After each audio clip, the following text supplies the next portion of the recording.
Oyo mazonerawo mana mukomana wekupiwa raputa na president ari kubuda ndokana chiudza vanhu mukomana ngaramba nenguvangu bara anozoramba anyways mazonerawo mana komiki nekamotaka kakablack kakagrace kakara pamberi nemota yanzani yasosora yainge kumashure anyways aisiyo nyaya yanhasi guys panapa ndine timu randinaro panapa kapa yandina in the town. So guys, mukona takaneta daiso because tikubva kunoshuta episode yepodcast. To those who didn't know, we just opened a podcast. We want you guys to give it a name. Podcast in Dema Getois. Tanchora nyadzi dzese dzakasiyana true podcast koko. Saka you guys should give us a name. I think we're going to drop the episode after this episode name. So guys, mafara kuti suggestera chi name rechi podcast kuti topa study pamaizia because isu tatoperera watatoshia topa podcast. Topa podcast is study pamaizia. Anyways, we were shooting the episode in Tapeza taroba by 10. But by 10, you guys have been crying for my episodes, couples exchanging phones for 60 seconds. But the praise, one must was now tipper. Praise, what guys, I've been cooking a lot of content, my vlogs. But I noticed my vlogs, I'm so more than some later videos. A couples exchanging phones for 60 seconds. Anyways, guys, say no more. That's okay. I've been chilling through essay. That I think, but I drop a vlog with guys. I've been essay. Na I don't Zimbabwe. I was supposed to drop first vlog from Zimbabwe to from SA, so I SA to Zimbabwe. But that vlog, I'm gonna drop it after. You feel me? After this episode, because you guys are going to see my couples exchanging phones. Anyways, if you're of SA, please make sure you like, comment, share, and subscribe to my YouTube channel for more and more content. You get it? So, anyways, guys, manapa ndine kapa ndine banapa. Yagandi unganira. Munext one. Kimberly. Kwa mne ngoma. Trista. Anyways, guys, manapa ndine Trista na Kimberly. Maize. Tandina ku episode ye yadashitara nyaza kasera. How was the shoot? I can't complain. Engage na kids. It was good, ne. Tu pambas na makulai because pamba bata tiri ndipe ma sabata, ma 7th day. Pambas na makulai. So amanaka ini I think ndakuzeta mana mumbira by 10.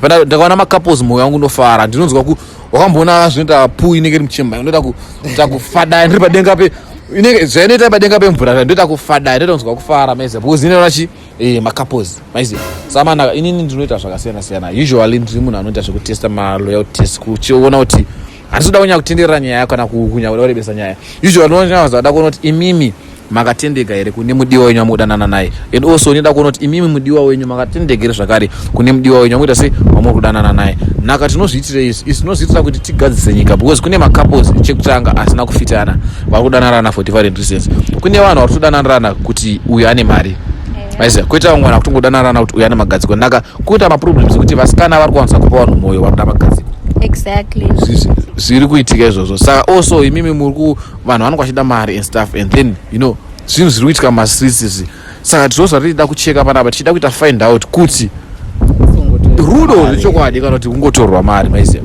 saka tiri panapa guys another episode of couples exchanging phones for 6 seconds tichange tichicheka kuti is this relationship going to be there forever or this is going to be the last moment of this relationship. Anyways, my name is Press Bagara. Can you subscribe? Make sure you like, comment, share, and you subscribe to my YouTube channel. Andika. So next one, no bofunza mimi. Out of 10, mimi mtransa faida ze. Straight 10. Straight 10. Kwa mimi ngoma. Mwana ndo mtrasta bro. No mtrasta. Out of 10. Mbo 9. 9. Izinyazi ma trust is guys. I think we should not trust each other like that much because talking about the previous experience that I had, ne. My ex-girlfriend, ne, I used to trust her, ne, but hombe dzakavhura kwauri koko hombe dzakavhura unoziya. So what I want to say is don't trust too much because munhu unotrust saka munhu anokwanisa kutokudisappoint kana kutokurasisa zvekudaro maiziva. Imagine what happened is I used to trust my girlfriend, ne, ndichimutrust kudaro. You know what she did? Uyo, she said, babe, I'm going to town. Andika. So nemunhu chaisaonana zvekudaro asi totara musita pane munhu tisingaonana zvekudaro akanditi ndakwenda kutown ani ndakwenda kutown. I was like okay cool fine. So usually anosomboshiya chi location kana ita chi movements ake taionana apo neapo because parents were so strict. Andika atakwenda kutown kudaro uyo apa nditi ndamtown so I wanna go early pane zvandatumwa na mama ndatumwa na mama kana rapedza ndaro muti yakunoka first because hanzi pane zvandatumwa na mama sa zvizikusonwa ndichazoscollecta around 3-4 ndakwenda kumba but pane order ndatumwa for collector maxine na 12 that was around 9. Andika it's fine. Naka munhu apana order yatumwa do collector na 12 abuda around 9 nika ara kuenda kumba kwemwe face yenzanzi shamwari yangu kubheovetia kunovharirwa waiziya. So kuna mwana wakamuspota akati praise taspota musikana wako kuno waiziya. And I was like waspota musikana wangu wamuona kupi zvikanzi amubvunza kuti uri kupi. And I was like okay fine panamubvunza uripi munhu anodaira pataita video call. And then manaita video call ndakaona ceiling no man this can be shop waiziya. Munhu vaita sei bhakata waiziya. Munhu akata I texted uri kupi isa location munhu anopindura waiziya. Ngati wangu sandijairire waiziya wasport kwakwa or where are you we said you are going to town where are you. Uyo munhu achibvaita sei achibva adzima data waiziya.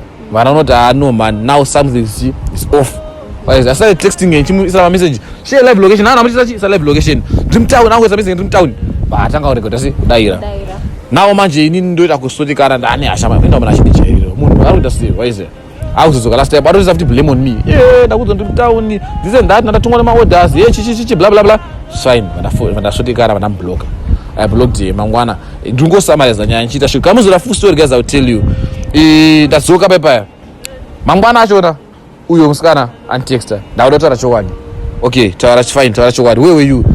I went to my best friend's house ndazonda kakuza unonituka. I was like fuck you what do you mean you went to guys you can never visit a guy's house ubvarika kuvharirwa ko waenda kunovharirwa and then exactly. If kana zvinhu zviri clear why were you hanging up on me why were you lying kuti we are going to town you see. So about the trust ne munhu akaswera akatovharwa anotozozondoona after inini munhu wandaiona after iyo munhu iyo ndokuti ndamuona after kana mwedzi tatone mwedzi sina kuonana paakabuda akashishozi kunoona shamwari yake waiziya. And ane zishamwari rake rakashata futi so raimufura zina basa asi next time kandotaura nemazita but ane zishamwari rake ringo rakashata rinogara kunyikirino kunonzi kupoland uko rinomufura zina basa next time ndotaura nemazita.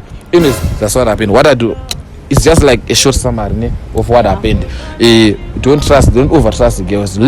It's better to trust 1% than to trust 50%, you know. And also you have to be very careful with the people that you call friends. You know, exactly. People that you call friends, what they want to see is your downfall.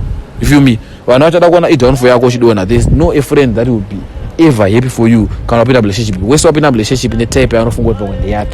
We swap in a relationship. No, friend they are going to so that shamwari yangu hii ndo type yake. You know, and then ukato juma.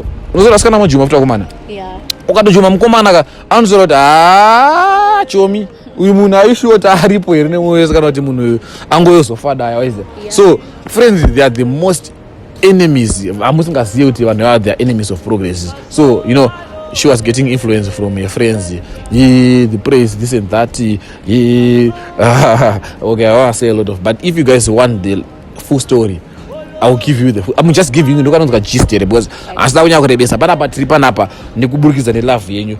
That was the love is zinoneses amazing. So you guys are anyways I'm gonna give you my updates kana ndakada ngundokupa my updates but I'm gonna give you kana ndakuradze mwe msikana enda kakuradze mwe msikana musandivhunze. It's my channel in my life. Nevana vasudana machirambana iri kunzo zvinoitika vari kudana machirambana just because ndo waratidza kuti undudza sina basa ndora machikuratidzayi ende muchaona kuti mumwe yes andika muchaona kuti mumwe ndatotsamwa. So anyways mamuchiti mbomutrasta 9 aiwa 10 kuenda mkoma mati 9 munhu enyuka mutrasta 10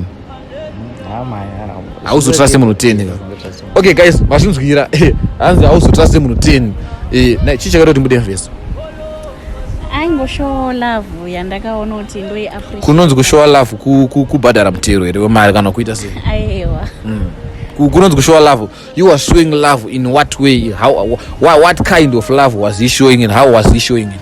Through communication. Aingovapo pese pandaimunida poemunida where was your ana unotomunidhera ari muningirino ari mu actual relationship aiwa no talking about that communication is gomunzi yakazomboitika relationship yandakambotisaya so this girl she was cheated nemukomana wake ne and I was there for her ari kunemwe nyika kwaatoriwo having malong night calls and stuff and then you know what happened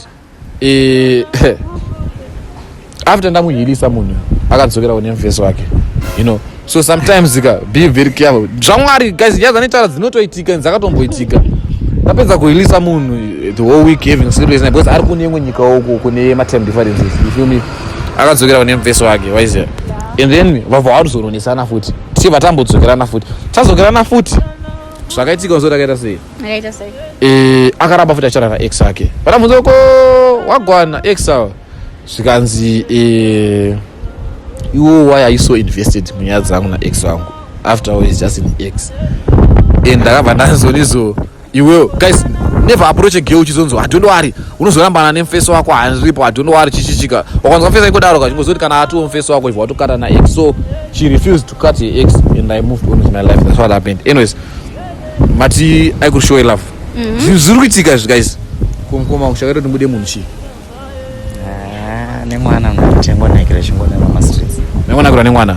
Saka makanakirwa nemwana here ndikungonakirwa nemwana ndozvangu kuti mude mwana. Yes. Oh. So ndakubvunza chingeti mudzonzwe mamuchade munhu nasi chimunhu wamamambo ngamane nguva muzungomuka mangoti inhangu handichada chi.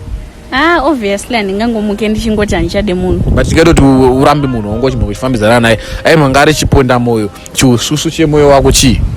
Nditolerate cheating kwemukoma obvious cheating tolerate tingatomurambira kuroya pane cheating but hanzi mukadzi arambirwe kuroya anotorambirwa pambi zvakangofanana but the most funniest part is vanhu vese vanouya panapa kavangangoti don't tolerate cheating but deep down they are cheating but why wangu chimududzo why are people cheating? Why do you cheat? You ukona munhu akutokuchita unenge usingadiwe but usually vanhu munotanga muitombodanana ndikunyaya pene cameraman and then muchidanana from nowhere wozongochitira. What makes you cheat? Kufunga kwako kuzonzi wazochita mfesi uchiita foni but you hate to be cheated kuruzonzi wazochita mfesi chichingatoti uti wachita mfesi anenge achishota ana interest pamunhu tinoluzisa interest achina chii ichocho maybe anengaonawo mared flags tichidanana wachita kungodza munhu dzainishanda aona mared flags ine zvine zvako hanchada chinotaridza chii pamwe pacho vakomana vacho havarambiki bro. What do you mean kuti munhu harambiki wangu siyana nelife yangu ena hachanakirwe nekuita nezvelife yako like what the bra chinoita kuti iwe utinzwa handachita munhu chii kana hachade munhu zvinoitika pamwe pacho ninge wakatonyinga munhu nemunhu taurisa tinzwa pamwe pacho ninge wakatonyinga munhu nemunhu kunyenga munhu nemunhu unongochimbozviitisei zvine zvichimboitirwa hate face unombonyengere munhu nemunhu zvine zvichimboitirwa hate face izvozvo alright tomboti wanyenga munhu usina munhu alright it's okay ataura point andikuda wati unenge wanyenga munhu nemunhu anika chinozoita kuti unyenge munhu une munhu chii ndo chandobvunza chi what makes you cheat because hati hate face ningo nemunhu wani chinozoita kuti ude munhu wechituchi ukona I think makutoita ngeini ndo zvandakaita aiwa but iwo chimbotitsanangura but takuzwisisa boss ndiwo uri kuda kujustify a point iyoka nangotorawo point chingadi kuita kuti iwo uti uda kuchita chii pamwe pacho majizi mune musina zvekuita mungokula muzongona mwana wadarika saka iwo uri kublema majizi here because vasikatoda chatambisa kukula nemajizi vachizonzo isusu unozongokula ubvakuti marounds tatinozongorova majizi saka unopiwa pressure yekuchita nemajizi iyo semukomana chikazoita kuti wachita yo guys honestly hapana inonzi hapana alright vari pafoni kudaro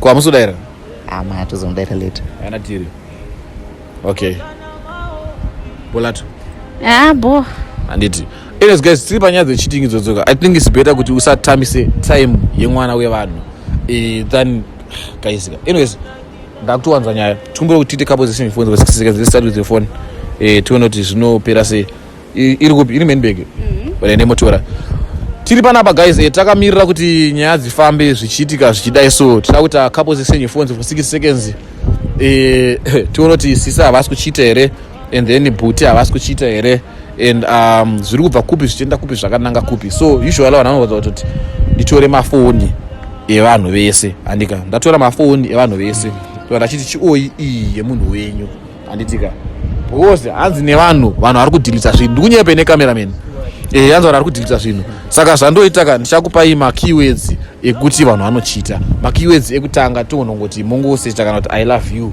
handika kana makawana zvamunenge mawana munoenda mene kuinstagram kana kufacebook munoda munhu wani ndiyari wani I love you achinde kuenda kumunhu wani kandi vanhu how do you feel after telling one 345 trillion kuti I love you how do you feel like aisvike anetera life yacho anyways makadii baba tinofara alright so what I mean is okay go through the phone we out here, guys. Couples send your phones for 6 search I love you. WhatsApp. Couples send your phones for 6 seconds. We're fixing the country as usually. You know, the country Zimbabwe was happy. You only guys think that I'm still in SA. Imagine I'm back. When I posted it, I'm in SA. I was back already. The last time that I posted in the airport, ndege yakasheka zvasana mboona kwakaitwa inonzi turbulence. I mean, the turbulence but indozoti imheni. Vana mbuya munzwe ndakwira ndege yakadotokuduburwa ndege isati yambokudubuka sasa yamboitika but ndakuziya now kuti munoroya pamunosara mitumidzira mheni now they think that I'm in SA pandakadzoka 2 weeks ago ndozvandoita izvozvo ndinoenda ndozodzoka imi muchingori pamwe ndiri kuenda pandozoposo ndadzoka ka nendatodzokera anyways maita sengoma check kuti morning after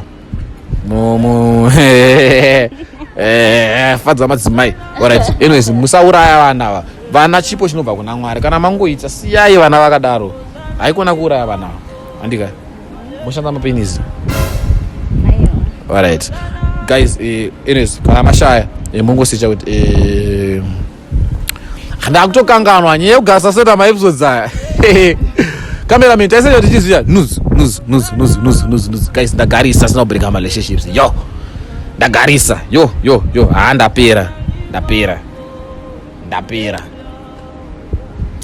akona chiriko come outside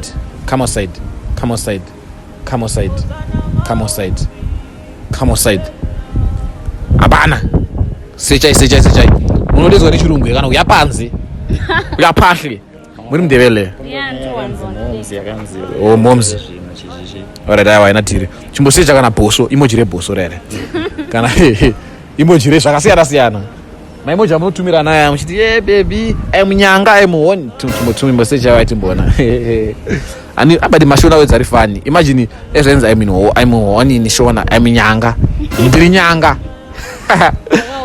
shona yedu is cast for you amuna chirimo okay akuna na mahidden kana kuinstagram Facebook nene ngosecha kuti mungaone ikoko munyazoita go through zvakanzi vamwe vachina praise you should help them vanhu vakapusa kana mashaya help you ndo cheka zvakapera sei.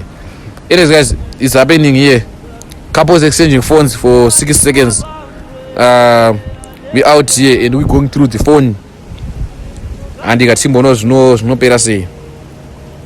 Timbonos no perase. Safe. Timakaembera makatendeka Jesu mazuva mwendo chishikupi United Methodist. Ini ndiri muisiri again.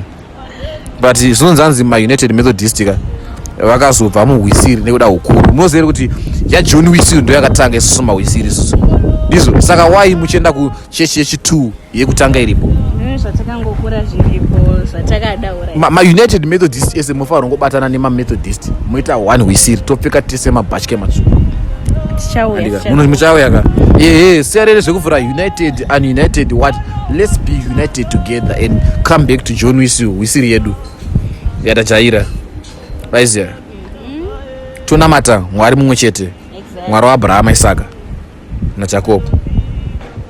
Asingavoni kachi kachangobvusa WhatsApp ka kani yagara irimo okay. Ndotoshandisa yewe ichirupinda WhatsApp ere phone ichirupinda WhatsApp kanopinda yay guys as you can see panapa tine phone iPhone 3 ichi 6 oh kani camera kani camera. Anyways guys unlock your phone. So guys mukona zvikiitika panapa phone iri unlock panapa. So my sister I want you to go through WhatsApp, Facebook, Instagram, TikTok, everywhere. Yeah, you know what I'm saying? And then you search kana maopen WhatsApp uchanga search I love you. Ne. Mo search I love you kana makashaya. Mama search kuti changa search torengo yenyu. Ende makasicha I love you ka makashaya muno delete. Pa I love you papandika. Search pa kweka. Mama search mapedzera. Ndo search. Kuri kubela imichete. Munotoudzwa we kana kuti amuudzwe. Ndikuona ini chat. But why is it guys? why is it panakambozonose kuzonzi kuti I think ndatoona that video futi kuna from ana Raine Naneso ndagara ndichita wondering pazviniso kuti our African parents we never saw them kissing or hugging mambozonawo asana ambozona but twendi vana how do they romance each other or how do they papeya ndinambozonawo ini nangu personal asana mbona mama wangu kana mdada wangu ashagana kana kisses wayo but three what's up? What's the magic African parents? How are you doing it? How? Anyways, let me mind my business. Even as an African son. Okay, search nudes. Mutu miranda. Amuita zemanu dala. Search wait, karaba search. Keep on searching my nudes. Also karaba search my nudes. Search morning after. Morning after.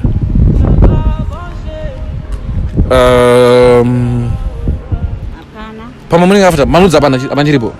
Kupa mama. Tachi nudes morning after. Chichingwe. 6.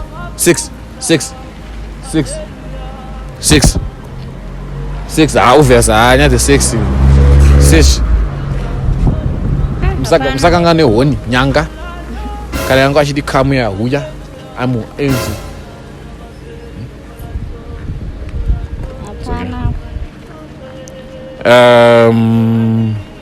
Abana. Oh, keep on searching. Alright, guys. It looks like she's a root saga. Man, you know, andite happy. But why my G's there's always man go hide. Turn. Let me search. Let me help you. Guys, in the couple is in Muyongo Fari. I hate people who are in love. Because you know what? One thing that I hate about love, it's because I know this thing is fake. You see, there's no real love, especially in Zimbabwe. There's no real what? Love. There's no real love. You feel me? So when I see people doing as if they're in love, I get so annoyed or I get so bored because I know, man, why are these people? Why are they even pretending? You feel me? Yeah. Anyways, I don't even know. Cameraman, gatiti move to me chaba baso. Gatiti move to me chaba so. Anyways, let me go through the phone. Do any search panap. Guys, the reason why I've seen the Amira Papa and then Panama or days and Nepapo. Maybe the drama will unfold. Maybe imagine urubamba mako ngosangana nechidina. Chirukupodzera How do you feel, bra? Imbono waka nimsana pamwe maybe wangokati kwa so miss ru South Africa when then you building your house wongobudo chikopo wachibhakera chasomboso chapa kupi. Saka that's move edu. Tiyozomira panapa pakatonge kadongo panapa. Anyways, guys, okay, guys, we out here and we're gonna go through the phone.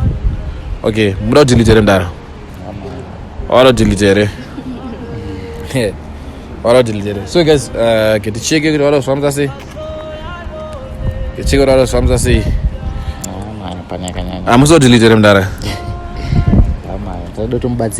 Mamdo bazira. Bo. Okay, ndo kwa bazira ngoni. Anyways, guys, let us go through the phone. TikTok, Facebook, everywhere. Let me start with WhatsApp. To say the morning after. So my sister, if he's cheating, how unoida say na kurukunzi he's cheating. Ini naona phone yangu yakachena ondichita here kana ndimiwo zvinoita awere izvozvo. Ashbude. There's no way he's gonna cheat. Okay, let me help you to go through it, my sister. You know the chiranga mapenzi. Antomboziva ndoreacta sei ndakazvibata ini because zvinhu zvasiri kutombotarisira. Plus you trust each other, you trust him out of a 10. Munhu anotrasta 10 out of 10 ondichita here naive duwe. Ashbude. Anenge asaiza ghetto. Azviti. Kune kuchinzi kusaiza ghetto youth, kusaiza matare koko. Azviti. Iye kana achingochita ke ngagara ngonduudza angu. Asi hatisawesterani nguva. Azi munochitire mukoma. Clean mdaro. Abo ngetimbona calculus garo panapa. You never know the calculus ke honest here kana calculus ke utsotsi or something, you feel me. Anyways, let us go through the phone. Tuone WhatsApp. 6 Okay. Morning after.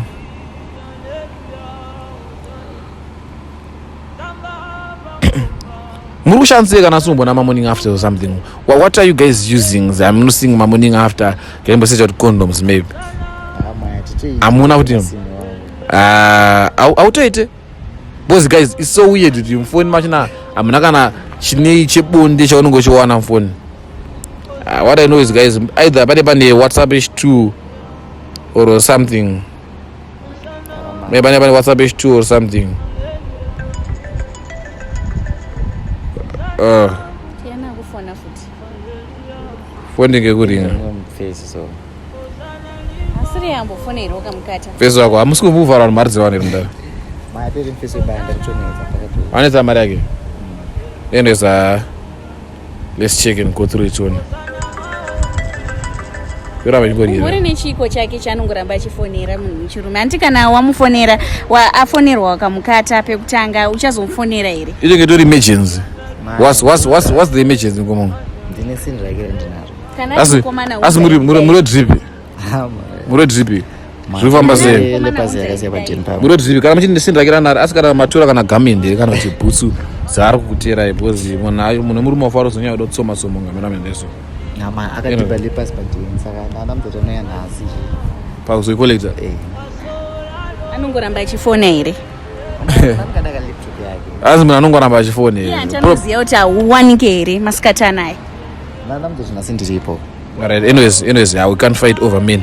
Ketimbotsvaga munomu maybe WhatsApp H2. Unoshandisa WhatsApp business only. Okay.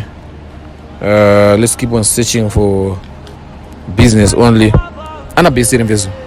Aiwa ndakamurambidza. Wamurambidza zvama best. You wanna best. Handina. But you guys, what do you think about best friends? Like literally, what do you think about best friends? Even I don't think there's anything wrong about best friends. Aiwa zviri wrong. Munwe too comfortable mese munopesera makutona unge mamu relationship. Musiri. Yo, I know personally I have a best friend. And a best song, you know, danana like we love each other, like you know. Kukudanana mota kudanana kukutonzwa kuti I need my best friend don't fari right.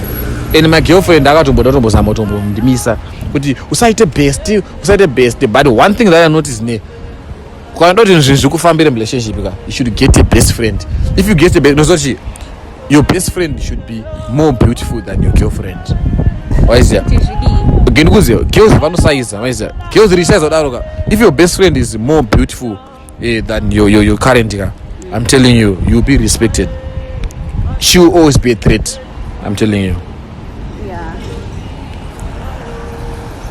Yeah. Tindo ndiyemveza rama ngofona. Kana ndimiyo ngofona ndikumudaira inini. Saka Tindo. Saka Tindo. Wait. But guys, in personally ga. Is ndikura panapa. Mumshari Matindo machina bada umbonoti. WhatsApp so arumbonya kuda unisana zvachina about phone se bosa aramba sama messages. Because I feel like it's very wrong kuti I miss you bro. I miss you. Mne mchimisana chiko na Tindo. Muri ne relationship yake chasema na chiro. Ndakatoipindura. Yasaid kwezvo so. Come on, why are you wrong message? Come on, why are you not answering baby? Aba tuma maybe I saw numbers in face. I don't understand. Tindo ari kufona yo laptop. Get wrong messages here mdara. Get it bro. Get bro, why are you gay? Tindo. Pa maybe no get mistake message. Mistake achisina mchatire mukomana. Akakuseva kuti chiko. Anta mistake yakadai. That's why you gay. Asenda justika chima rolling eyes. Asa rukurwa ne confusion totanani. Confusion yei kwa vanasana. Hans come on baby. Bra. Come on bra. Munhu atosenda chigako. Hans come on baby. Unorwara here iwewe. Wait. Here's the thing. Bra. Inini zvandutoona panapa ka. Tindo wangachiramba chifona kwayo. He's a guy ne. But what's making it suspicious is the guy arikuramba achina ma messages. Now tambofuka ma messages maybe they are lost chika. Abakusanda ma laughing emojis ja. But these messages are not lost. Like for real. You can check here. these messages are not lost. You can see, and I miss you. And I send it to bro, and then I start my rolling eyes. What's on? Guys, this Zimbabwe is becoming like, you know, ugly. Wait, bro. You know, so she chanyangu ndisa suspicious zezo. And I message one yerudo and I want a phone. Why is that? Like Tony, the phone like it's literally dry. There's no end message. Yerudo can I was in DM scanner and then like, bro, why are you gay? I'm not are gay, you gay? Bro. I'm not gay, bro. Who is Tindo? Tindo is my top. Mkomane. Mkomana. And I don't know, maybe they are talking about the muskana, maybe it was going to make sense. We're going to Nyepoka or muskana. I don't know, I don't know. Arguti baby chia. I miss you, babe. I'm going to lose chats. I can't mean. Kamwe chiko usanyepere kuti confusion achinyepera kuti muskana. Kana yatemi kafuna. Chat sacho rakaclear ndi ana asichete ma message acho. Cleared sha. Chat is cleared sha. Ndingadena nemkomana enda. But ore, how come Tindo chona anga chikufonera. Avoda chine kuramba kufona. Mati sabo mfonda tono. Kuramba kufona. Kuramba kufona. Mune date. Yeah? Why is it kuramba kufona? Ndo mashurai. Maybe I'm not data for cause. Lema data. Mne lema WhatsApp. What a bro, that wovunze me. How come you only from a message nemurume? Let's open no phone because like kama messages yatorasika. Arasika sei kwa chiramba achitext. Love, atosenda futi zvezo. Achiramba achitext saka arikuda kutext. Sai noramba achirasika. Achirasikira kwa uri manje. Inango I don't like jumping into conclusions usually. I don't love jumping into conclusions usually. Kana zvokutombo jump to conclusion apa. Chomadi chiri pachena. When are you going to tell it that you are what I don't know, how does he perform? Anotombo ndi ngo here kuningira. Kana zvitori okay but anenge chingoti pesa ari kubasa. Tokonongoonana kana ka 1 pa. Yo, guys, inango personally I don't love jumping into conclusions but bro you are gay. I don't know why you're hiding. Tell you the truth, bro. Tell you why you saying I'm gay. You never see me doing. But this bro is saying he loves you. Maybe like he's clearly saying that he loves you, bro. There's no way. Tindo friend yangu. Friend chiko. Ambo kutaka sokuti I love you. Wait.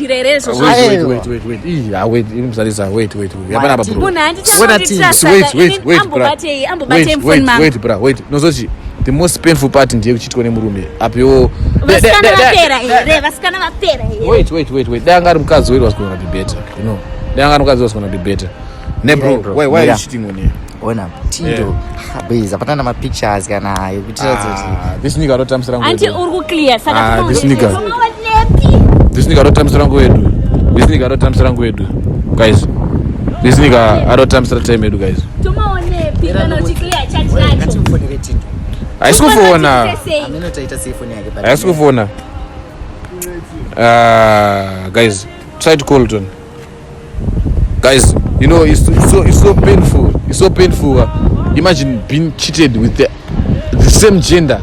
Danga mkazi sha sanse nani. At least ndichito ne wasikana. Sikaone ma feelings ne varume. Unaweza waruma makatsi. Feelings ne varume here. Unaweza waruma makatsi. Ndio uneswa makatsi. Unombotasa kumashire kwake. Kwa mirasi. Andimbotarise ndomboona nguwa yake. Guys, if you get time ne do inspection kumashire kwa komana benyu. Because those guys they are selling mashuro. My brother, just chill it. Just chill it. I squeeze a cheese. Wait. Don't wanna be dramatic. Wait. To cut the long story. Wait. To cut the long story, my sister. What are you going to do with him? He's cheating you. He's clearly cheating you with a man. Like. Wait. He's wasting your time. What are you going to do with him? Because like he's cheating and those. But nemurume ndarutesa murume mumashure abva kuisa chinhu chake mumashure murume achisamuri. What are you going to do with him? Anditomboziva kana zvekuta kupererwa ndokuziva ini. Wait. To cut the long story short. Muchurunakirwa naye. Anditozive kuti ndoti chii izvezvi. How come we don't know what but you just saw what he's doing? Nemurume here ko vasikana vanga vai. Okay, wait. We don't want to waste my brother. Do you love this lady? Hey, msikana. Yo guys, I don't know. I don't want to keep on interfering. Sister, atusonya tamsangwa. Vese mchirumude yes or no? Aina ndizivena. ameno inango I'm not gonna break this because people they say I judge ne and then break my relationships ne wait pamwe wakajikisoro wakaita say I don't know but if I was you I was going to leave him because the same mist that is putting in men's ears and is coming to put to you pamwe ndiari toitwa are you the one who is receiving or you are the one who is receiving what it was nice shooting with you. It was nice shooting with them. So boy praise. I don't know. This couple is not serious. Even if I was the girl, I was gonna leave them. You feel me? Wait a life I work with her. But anyways, she chose to stay. You feel me? We don't wanna keep on wasting time. Cameraman, gotta be button. Life I work with you.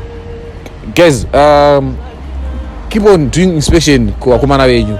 Keep on doing inspection muchicheka kusasuku kuti havasi kuchekeza kana kutengesa zvinhu zvavo because what men do like guys, anyways, do what you doing best and I'm gonna keep on doing what I'm doing best. My name is Praise Magara. There's no solid evidence that face ari kuita nemurume ari kuti mufeso wake rashona seems like rakanyura and I don't even know what they're doing and I don't care what they're doing but anyways zvavachaite kukwa tinazvo ndozvaraida kungoita izi couple dzisenje for 60 seconds hatina chadaona chesame gender I mean tabata chadaona chemaopposite gender but taura something chesame gender I don't know kuti vari kuitana kana havasi kuitana at the end of the day we can't judge but apa tajudge apa do what you do best and I'm gonna keep it doing what I do best. My name is Praise Magara. Bam.